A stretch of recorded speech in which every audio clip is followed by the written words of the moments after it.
नमस्कार, आप देख रहे हैं रेवा दर्शन। मैं सुचिता बघेल आपके साथ। आई नजर डालते हैं आज की खबरों पर विस्तार से। शनिवार को रीवा में मिले कोरोना संक्रमण के 151 मरीज। कोरोना संक्रमण की रफ्तार किसी भी मायने में अभी कम होती नहीं दिख रही है। हालांकि संक्रमण का रिकवरी रेट बेहतर है। शनिवार को स्वास्थ्य विभाग से आई रिपोर्ट के मुताबिक 1541 लोगों के सैंपल लिए गए, जिसमें 151 संक्रमित मरीज सामने आए हैं। रीवा जिले में कोरोना संक्रमण के मरीज के तत्कालिक आंकड़े की बात करें तो शनिवार को जहां 151 नए संक्रमित मरीज मिले हैं, वहीं राहत की बात यह है कि आज भी 167 मरीज पूरी तरह से रिकवर भी हुए हैं। इसके बाद अभी भी जिले में एक्टिव केसों की संख्या 920 है। वहीं आज के आंकड़े की बात करें तो रीवा शहर में 48, गोविंदगढ़ में 28, नई गढ़ी में 16, गंगेव में 10, रायपुर करचलियान में 3 तथा मऊगंज में 1 संक्रमित मरीज मिला है। इसी तरह से हनुमाना में 2, जवा में 20, तेउथर में 7 तथा सिरमौर में 16 संक्रमित मरीज पाए गए हैं। माखनलाल चतुर्वेदी राष्ट्रीय पत्रकारिता एवं संचार विश्वविद्यालय के परिसर प्रभारी दीपेंद्र सिंह बघेल को राष्ट्रीय ध्वज का अपमान किए जाने समेत राष्ट्रीय पर्व के अवसर पर अश्लील फिल्मी गानों पर डांस करते हुए विश्वविद्यालय की गरिमा को धूमिल करने का कार्य किया गया। इस बात को लेकर बड़ी कार्यवाही करते हुए दीपेंद्र सिंह को परिसर प्रभारी के पद से हटाते हुए प्रोफेसर सूर्य प्रकाश को वहां पर प्रभारी नियुक्त किया गया है। आइए हम आपको उस वीडियो को दिखाते हैं जिसमें राष्ट्रीय ध्वज का अपमान करने समेत पर्व के साथ साथ विश्वविद्यालय की गरिमा को धूमिल किया जा रहा है।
इस बात को लेकर विश्वविद्यालय के प्रभारी कुलपति एवं कुल सचिव द्वारा कार्यवाही की गई है। प्रभारी कुल सचिव डॉक्टर अविनाश वाजपेयी द्वारा बकायदा पत्र जारी करते हुए यह कार्यवाही की गई है, जिसमें साफ तौर पर आदेशित किया गया है कि 26 जनवरी को विश्वविद्यालय परिसर में आयोजित गणतंत्र दिवस समारोह में ध्वज फहराए जाने के बाद राष्ट्रीय ध्वज की गरिमा तथा सम्मान को बनाए रखने की दिशा में लागू राष्ट्रीय गौरव अपमान निवारण अधिनियम 1971 की धारा 2 ख एवं ग का उल्लंघन कर राष्ट्रीय ध्वज की अवमानना करने का दोषारोपण करते हुए इस महत्वपूर्ण राष्ट्रीय पर्व के अवसर पर विद्यार्थियों के साथ परिसर प्रभारी दीपेंद्र सिंह बघेल, शिक्षक गणों के साथ अतिथियों, शिक्षक के अलावा अन्य कर्मचारियों द्वारा कार्यक्रम की गरिमा के प्रतिकूल फिल्मी संगीत बजा उस पर अश्लील व अभद्रता पूर्वक नृत्य प्रदर्शन करते हुए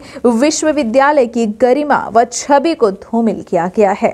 जिसकी शिकायत मीडिया व अन्य स्रोतों के माध्यम से विधिवत वीडियो जारी करते हुए की गई है, जिसकी बकायदा वीडियो क्लिपिंग भी उपलब्ध है, जिसकी जांच के लिए विधिवत जांच टीम भी गठित की गई है। गठित की गई आंतरिक समिति में डॉक्टर आशीष जोशी विभागाध्यक्ष जनसंचार विभाग को अध्यक्ष बनाया गया है तथा सचिव डॉक्टर मणिकंठन नायर के अलावा सदस्य के तौर पर सहायक कुल सचिव गिरीश जोशी को शामिल किया गया है और 1 सप्ताह के भीतर जांच प्रतिवेदन प्रस्तुत किए जाने के भी निर्देश जारी किए गए हैं।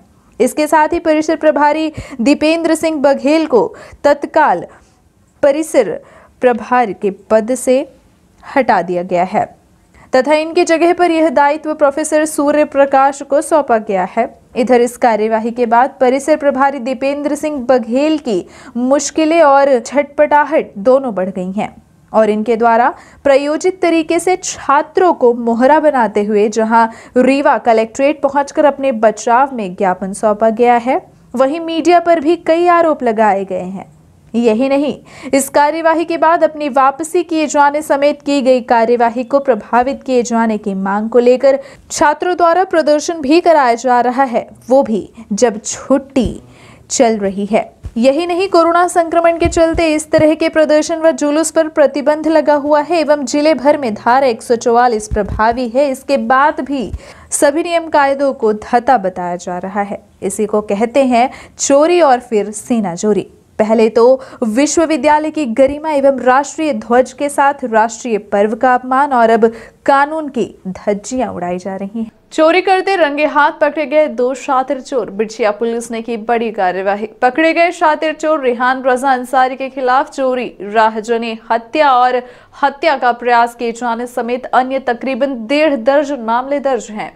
इसी तरह से दूसरे आरोपी राजा कोल के खिलाफ चोरी व अन्य आरोपों को मिलाकर 5 अपराध अलग अलग थानों में दर्ज हैं। यह आरोपी ताला तोड़ने में एक्सपर्ट बताया जा रहा है। पकड़े गए आरोपियों के पास से नकदी समेत लाखों रुपए की कीमत के जेवरात भी बरामद किए गए हैं। यह मामला बिछिया थाना क्षेत्र का है, जहाँ विगत 25 जनवरी की रात सोने मकान का ताला तोड़कर दोनों शातिर बदमाश चोरी की घटना को कारित कर रहे थे।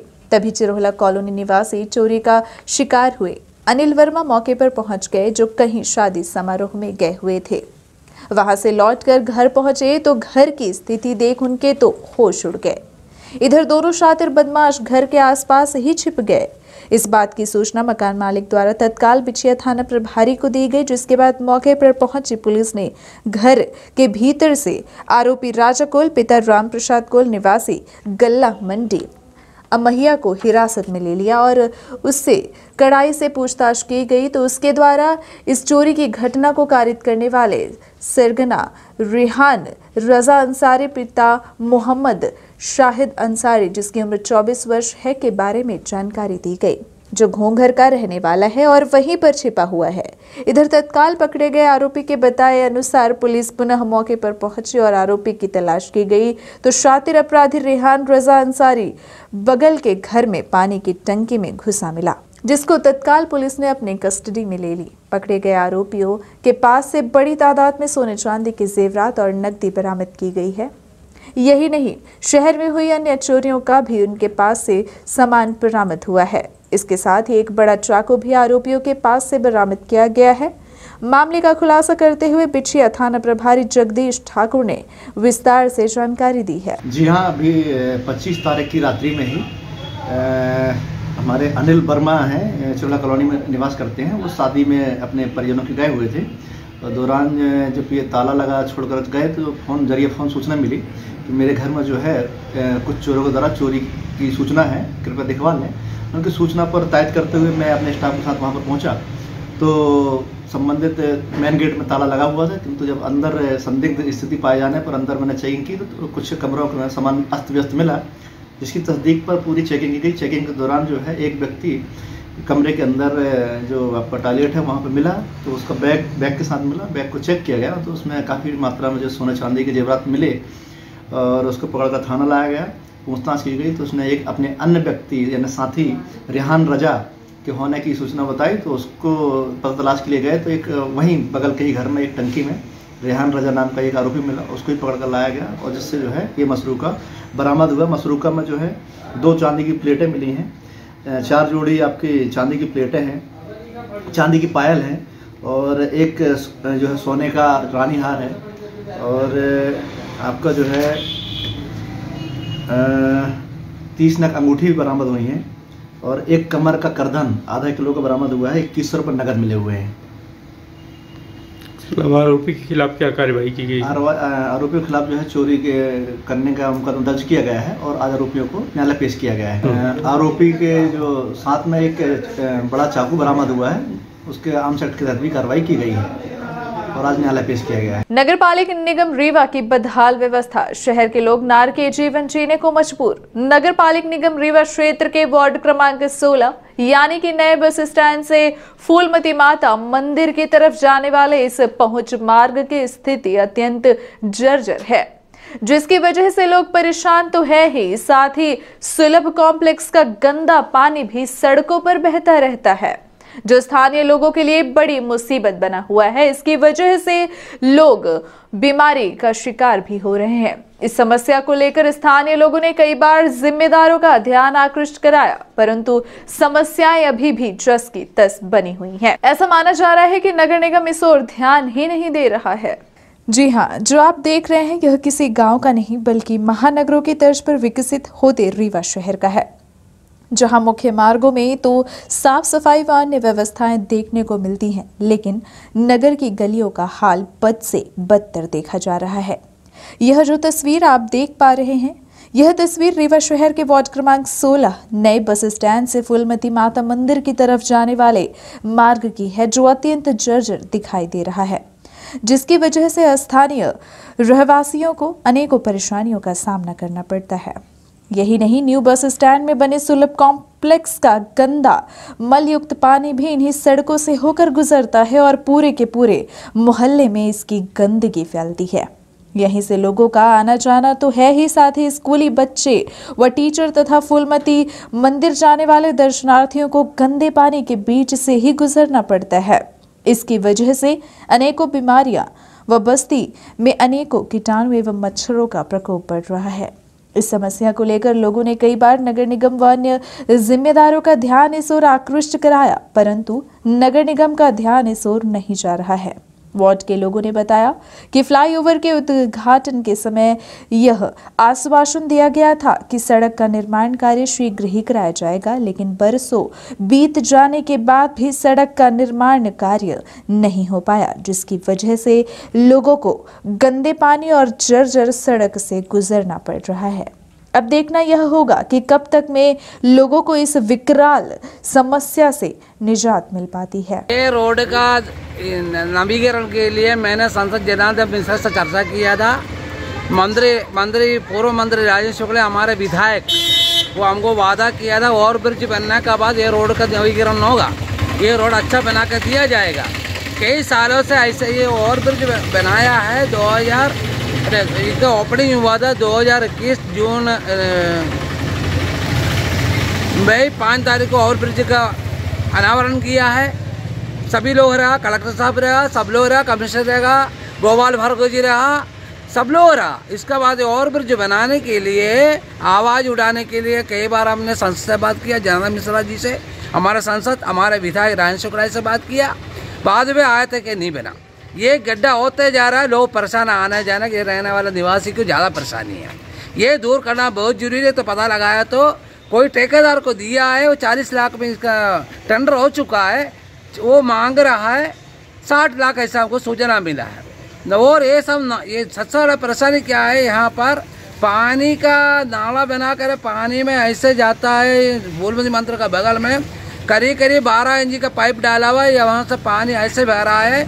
मैंने ये भी चर्चा में राजेश शुक्ला से चर्चा किया, वो नगर पालिका निगम से बात करो ऐसे बताया, वहाँ भी अपने चर्चा किया, आज तक उसका कोई काम नहीं हुआ है। तो रोड सड़क नहीं बन पाई है, तो नहीं बन पाई अभी तक, इसलिए बहुत लोग को परेशानी आने जाने वाले। कितने सालों से ऐसे पड़ी हुई है सर? ये कई सालों से ऐसा पड़ा है। ये वार्ड नंबर 16 का अंदर है, इसलिए RK पिल्लई ने आवाज इसलिए उड़ाता रीवा का एक महान व्यक्ति था, यमुनापुरा शास्त्री का चेहरा बनते हुए मैं आवाज उड़ाते रहता है, संघर्ष करते रहे, आगे भी संघर्ष करते रहेंगे। रोड बता। कलेक्टर के निर्देशन पर मऊगंज कन्या छात्रावास के समीप बने अवैध बाड़े को व्यवस्था में सुधार की कवायद शुरू। एक्टिविस्ट शिवानंद द्विवेदी के द्वारा इस मुद्दे को गंभीरता से उठाया गया था, जिस मामले को गंभीरता से लेते हुए कलेक्टर डॉक्टर इलैयाराजा टी ने मामले को संज्ञान में लिया है। Rewa collector doctor Ilaiyaraaja T की तत्परता के चलते एक बार पुनः सैकड़ों गोवंशों की जान बचाने की बड़ी तैयारी शुरू कर दी गई है। मामला 26 जनवरी गणतंत्र दिवस के अवसर का है, जब सामाजिक कार्यकर्ता शिवानंद द्विवेदी द्वारा सोशल प्लेटफॉर्म व्हाट्सएप एवं फेसबुक के माध्यम से कुछ फोटो शेयर करते हुए Rewa collector doctor Ilaiyaraaja T को भीषण पशु क्रूरता के विषय में अवगत कराया गया था। मऊगंज कन्या छात्रावास में कन्या स्कूल में पढ़ने वाली कुछ छात्राओं और बालकृष्ण द्विवेदी के माध्यम से बताया गया था कि लंबे समय से ग्राम दुबगवा कुर्मियान के पास बनाए गए अवैध बाड़े में सैकड़ों की तादाद में गोवंश कैद किए गए हैं, जिनकी समुचित व्यवस्था नहीं है और ठंड में भूख और छाया के अभाव में मवेशी मर रहे हैं, जिसकी कुछ फोटो और वीडियो भी शेयर की गई थी। जिसके बाद रीवा कलेक्टर ने मऊगंज एसडीएम को इस मामले को संज्ञान में लेने के लिए निर्देशित किया, जिसके बाद पटवारी और अन्य दस्ता को भेजकर मामले की जानकारी इकट्ठा की गई और वस्तुस्थिति सही पाई गई। इस विषय में सामाजिक कार्यकर्ता शिवानंद द्विवेदी ने अपना वीडियो बयान जारी कर कलेक्टर के सहयोग की प्रशंसा की है और जिले में इस प्रकार अन्य पशु क्रूरता रोकने एवं अवैध बाड़ों पर तत्काल कार्यवाही करते हुए मध्य प्रदेश गोवंश वध प्रतिषेध अधिनियम 2004, पशु क्रूरता निवारण अधिनियम 1860 एवं भारतीय दंड संहिता की धारा 429 आदि के तहत दंडात्मक कार्यवाही करने की मांग की गई है, ताकि गौवंश को लेकर की जाने वाली क्रूरता पर रोक लगाई जा सके। मऊगंज रीवा में एक दुगवा कुर्मियान करके एक स्थान था, जहां पर पिछले 1 वर्ष से अधिक समय से वहां के जो आसपास के किसान हैं, वह जो बेसहारा गोवंश हैं, उनको एक कन्या छात्रावास कन्या स्कूल के पास उन्होंने कैद कर दिया था। हालांकि उन्होंने अपनी कुछ व्यवस्थाएं की थी, लेकिन जितनी संख्या में बेसहारा गोवंश होते हैं, उनके लिए जितनी मात्रा में भूसे पैरा की व्यवस्था की जानी चाहिए, उनको शेड होना चाहिए, ये सब व्यवस्थाएं वहाँ पे नहीं थी। अमूमन लोग करते क्या हैं कि किसान ही और पशुपालक ही उनको छोड़ते हैं ऐसे गोवंशों को, फिर जब वो नुकसान पहुंचाते हैं फसलों को, तो वो अपनी वैकल्पिक व्यवस्था के तौर पर उनको एक बाड़े में कैद कर देते हैं। उनको लगता है कि वो उनकी पर्याप्त व्यवस्था कर रहे हैं, लेकिन दुर्भाग्य यह है कि यही हमारे किसान भाई और यही सब ग्रामीण लोग पैरा जो होता है पुआल, उसमें माचिस मार देते हैं। भूसे में आप जानते हैं कि किस तरह से हार्वेस्टर से कटाई होती है, भूसा सब खेत में ही नष्ट हो जाता है, वहाँ माचिस मार देते हैं। तो कोई विशेष व्यवस्था नहीं थी और 1 वर्ष से निरंतर ये बात आ रही थी। कई बार ये ट्विटर और सब माध्यम से आई कि वहाँ पर मवेशी मर रहे हैं, उनके वीडियो आए, फ़ोटो आए, सब चीज़ आई। इसके विषय में प्रयास किया गया। अभी हाल ही में कलेक्टर जिला रीवा डॉक्टर इलैयाराजा टी को इसके बारे में सूचित किया गया था और उन्होंने इसमें एक अच्छा प्रयास किया है। और जो वहाँ पे गोवंश हैं जो मर रहे थे, पता नहीं कितने दर्जनों मर गए वहाँ पर, अभी भी कुछ मरे हुए थे, तो उनका जीवन बचाने के लिए उन्होंने संबंधित एसडीएम, तहसीलदार और नगर परिषद के माध्यम से व्यवस्थाएं की हैं। आसपास की 3 जो गौशालाएं हैं मऊगंज में, वहां पर उनको शिफ्ट किया जाने का प्रयास चल रहा है। कलेक्टर डॉक्टर इलैयाराजा टी के इस प्रयास की काफ़ी प्रशंसा की जानी चाहिए। वो काफ़ी संवेदनशील है इस मामले में और ये बहुत अच्छा उनका प्रयास है। कलेक्ट्रेट में स्वास्थ्य समिति की बैठक संपन्न। जिले में नियमित स्वास्थ्य कार्यक्रमों को विद्यालयों में किए जाने सहित बच्चों को स्वास्थ्य के प्रति जागरूक किए जाने की दिशा में बेहतर प्रयास माना जा रहा है। यह बैठक Rewa collector doctor Ilaiyaraaja T की अध्यक्षता में जिला स्वास्थ्य के साथ बैठक आयोजित की गई, जिसके माध्यम से कोविड नियंत्रण एवं टीकाकरण, शिशु एवं मातृ मृत्यु दर नियंत्रण आदि विषयों की समीक्षा की गई। बैठक को संबोधित करते हुए कलेक्टर डॉक्टर इलैयाराजा टी ने कहा कि जिले के विद्यालयों में नियमित स्वास्थ्य कार्यक्रमों का आयोजन किया जाए, बच्चों को स्वास्थ्य के प्रति जागरूक किया जाए। इस दौरान बच्चों को स्वस्थ रहने के विषय में भी जानकारी दी जाएगी। कलेक्टर ने निर्देश दिए कि गर्भवती माताओं की ब्लड प्रेशर की जांच नियमित रूप से हो।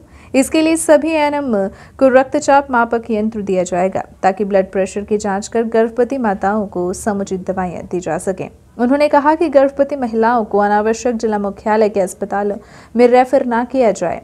अति आवश्यक होने पर ही जिला अस्पताल या फिर गांधी स्मारक चिकित्सालय को रेफर करें। बैठक में कलेक्टर ने निर्देश दिए कि जिन हेल्थ वर्कर्स का अभी तक टीकाकरण नहीं हुआ है उनका जनवरी माह का वेतन आहरित ना किया जाए। उन्होंने शेष रह गए हेल्थ वर्कर व फ्रंटलाइन वर्कर का प्रिकॉशन डोज तत्काल लगवाने के निर्देश दिए। कलेक्टर ने एएनसी रजिस्ट्रेशन एवं अनमोल का डाटा नियमित समय पर दर्ज कराए जाने के निर्देश बैठक में दिए। उन्होंने एनीमिया मैनेजमेंट में जिले में किए गए अच्छे कार्य के लिए स्वास्थ्य विभाग को बधाई दी तथा अपेक्षा की है कि यह क्रम निरंतर जारी रखा जाएगा। उन्होंने बीएमओ को निर्देश दिए कि सीनियर एनीमिक प्रकरणों की नियमित मॉनिटरिंग करें। कलेक्टर ने स्पष्ट किया है कि सभी बीएमओ मुख्यालय में रहे तथा अपना अधीनस्थ स्टाफ भी मुख्यालय में उपस्थित रहे। बैठक में जिला खनिज न्यास खनिज मद से स्वास्थ्य विभाग के लिए स्वीकृत निर्माण कार्यों की समीक्षा करते हुए कलेक्टर ने कहा कि डीएमएफ की राशि का सदुपयोग कर आवश्यक कार्य कराएं तथा जरूरी उपकरण क्रय किए जाएं। उन्होंने कहा कि जिला अस्पताल रीवा को प्रदेश का बेहतरीन अस्पताल बनाया जाएगा, जहां मरीजों को सभी स्वास्थ्य सुविधाएं आसानी से उपलब्ध हो सकेंगी। उन्होंने सिविल सर्जन को निर्देश दिए कि जिला अस्पताल में सभी आवश्यक व्यवस्थाएं सुनिश्चित कराई जाएं।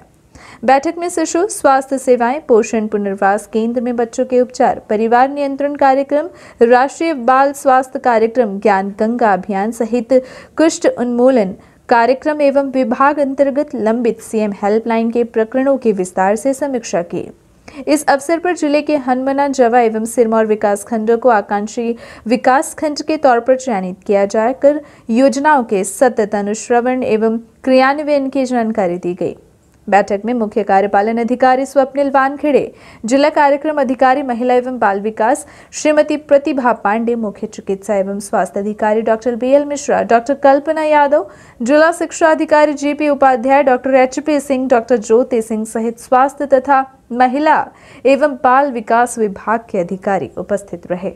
श्रीमद् भागवत कथा ज्ञान यज्ञ परमात्मा की शरणागति स्वीकार करते ही जीव के समस्त पापों का समन हो जाता है। यह बात कथा के तीसरे दिन कथा व्यास आचार्य संतोष महाराज ने कही है। रीवा शहर स्थित अनंतपुर मोराई में विगत 3 दिनों से श्रीमद् भागवत महापुराण का भव्य आयोजन किया जा रहा है। कथा के तीसरे दिन कथा व्यास आचार्य संतोष मिश्रा जी ने बताया कि जीवन जब संपूर्ण समर्पण के साथ ईश्वर की शरण में जाता है तब उसके समस्त पाप, ताप एवं संतापों का समन हो जाता है और फिर प्रभु उसे अपनी शरण में ले लेते हैं।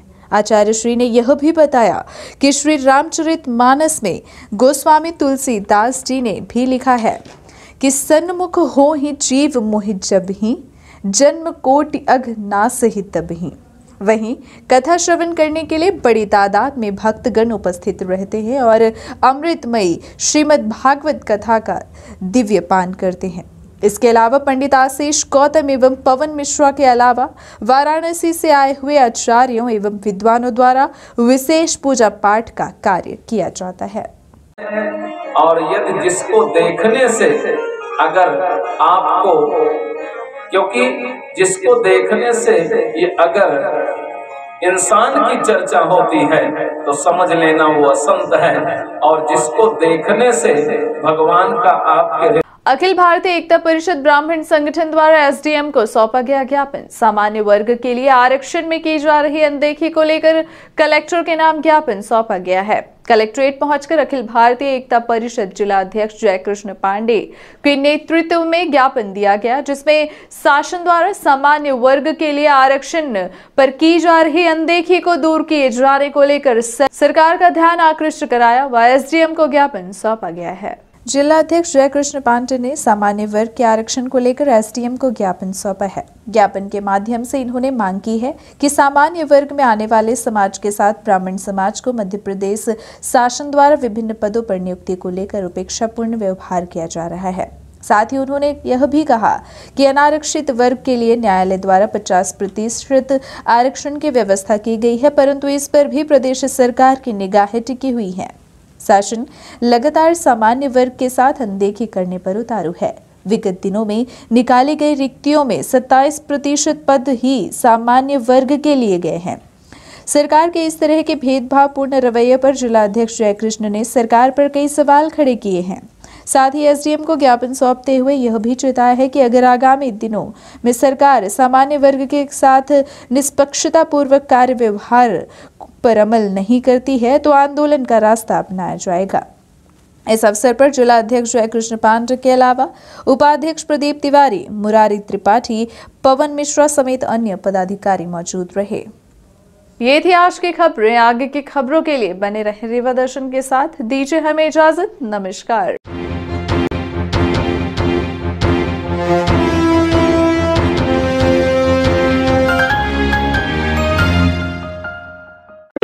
महानगरों के बाद अब आपके शहर रीवा में आ गया है हाई स्पीड के साथ न्यू ब्रॉडबैंड रेलटेल, जिसमें आपको मिलेगी अच्छी स्पीड और बेहतर सर्विस। तो न्यू ब्रॉडबैंड कनेक्शन के लिए संपर्क करें VPS केबल नेटवर्क, पता John tower 2nd floor near college चौक रीवा। मोबाइल नंबर है 900099222332 और 9425470430। धन्यवाद।